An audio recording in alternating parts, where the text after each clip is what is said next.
এই মুসলমান শোনেন, দাড়ি রাখা এক মুষ্টি বা তার বেশি চার মাযহাবের চারো ইমামের নিকটে ওয়াজিব। কোন মাযহাবের নিকটে এক মুষ্টির নিচে দাড়ি কাটা এবং ছাটা জায়েজ নাই।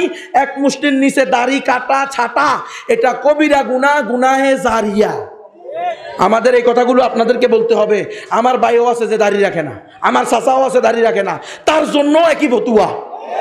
এমনকি আমার বাবাও যদি দাড়ি না রাখে তার জন্য একই ফতুয়া। কবিরা গুনাহ করতেছো মুসলমান, নবীর শাফাআত দাবি করো, হাউজে কাউসারের পানি খাইবা, আজকে মরে গেলে কালকে উঠবা, তুমি খুল্লুম খোলা, আল্লাহ রাসূল তোরে হানি দিব না, আল্লাহ রাসূল বলবে সুহকান সুহকান দূর। তুমি দুনিয়াতে আমার সুন্নতকে গুরুত্ব দাও নাই, আজকে তোমাকেও আমি চিনি না।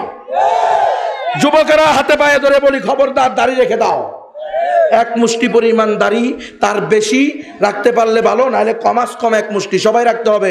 যারা মঞ্চে আছেন তাদের উপরে ওয়াজিব। এই বলেন, রাগ করিয়েন না, রাগ করলে কোনো লাভ নাই, আমাদের তো বলতে হবে, সবাইকে বলতে হবে এক মুষ্টির বেশি দাড়ি রাখতে হবে, ঠিক কিনা? খবরদার দাড়ি কাটবা না যুবকেরা।